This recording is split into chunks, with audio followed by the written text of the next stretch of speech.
भगवान रमण महर्षि दक्षिणामूर्ति के मौन के विषय में बतलाते और अक्सर कहते थे कि कोई भी शिष्य उनके पास जाता तो वो कभी भी उसे उपदेश नहीं देते थे, बल्कि शिष्य यदि सुपात्र हुआ तो उसे सत्य का प्रत्यक्ष अनुभव मात्र दक्षिणामूर्ति के मौन से हो जाता था। महर्षि दक्षिणामूर्ति के विषय में बतलाते हुए कहते हैं, सृष्टिकर्ता ब्रह्मा ने अपने मन से 4 संतानों का सर्जन किया, सनक, सनंदन, सनत कुमार तथा सनत सुजात।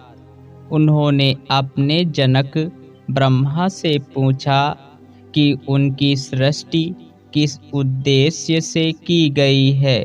ब्रह्मा ने कहा, मुझे ब्रह्मांड की रचना करनी है, किंतु मैं तपस्या हेतु प्रस्थान करना चाहता हूँ, जिससे मैं आत्म साक्षात्कार कर सकूं।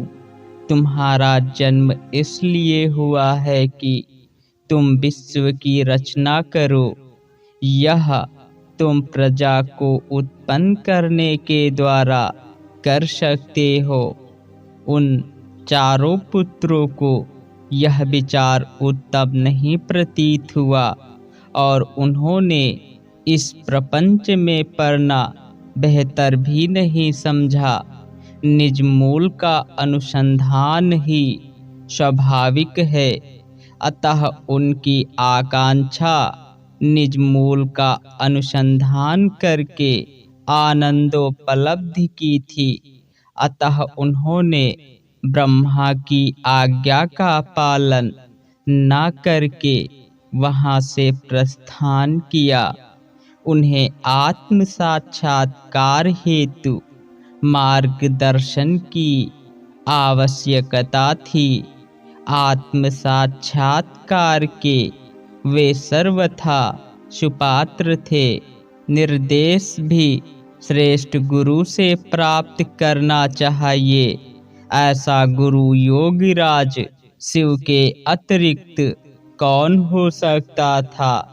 शिव उनके समक्ष पवित्र वट वृक्ष के नीचे आसन लगाए प्रकट हुए योगीराज हैं, अतः क्या उन्हें योगाभ्यास करना चाहिए। जैसे ही ब्रह्मा के ये 4 पुत्र बैठे, तुरंत ही समाधिस्थ हो गए। शिव पूर्ण शांति में प्रतिष्ठित थे। चतुर्दिक शांति विराजमान थी। उन्होंने शिव को देखा, प्रभाव अविलंब हुआ।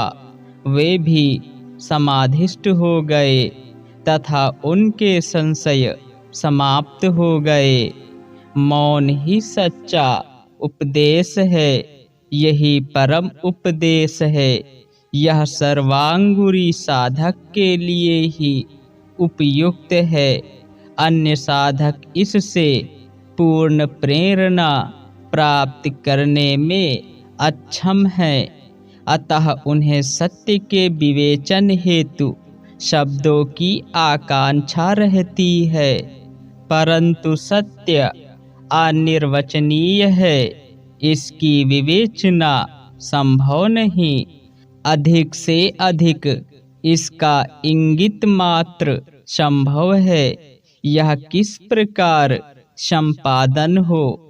मानो भ्रांतिग्रस्त है, माया का निवारण हो तो वे सत्य को साक्षात्कार कर लें।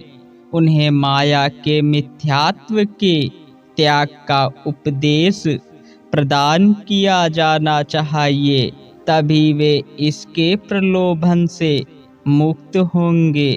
परिणाम होगा वैराग्य। वे सत्य विचार करेंगे, अर्थात आत्मोपलब्धि की साधना करेंगे। परिणाम स्वरूप वे आत्मरूप प्रतिष्ठित रहेंगे।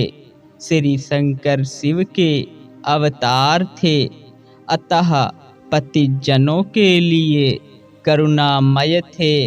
वे सबको आनंदमयी आत्मा का साक्षात्कार कराना चाहते थे। मौन द्वारा सबसे संपर्क संभव नहीं होने से उन्होंने दक्षिणामूर्ति स्तोत्र की रचना की, जिससे कि मानो इसका पठन करके सत्य की उपलब्धि कर ले। माया का क्या स्वरूप है? सभी भोक्ता, भोग्य और भोग के चंगुल में फंसे हुए हैं। यह इस भ्रांत धारणा का परिणाम है कि भोग्य वस्तु वास्तविक है। अहंकार जगत तथा सृष्टिकर्ता माया के मूल में हैं। उन्हें आत्मा से पृथक ना माना जाए तो कोई माया न रहे। हरिओम तत्सत।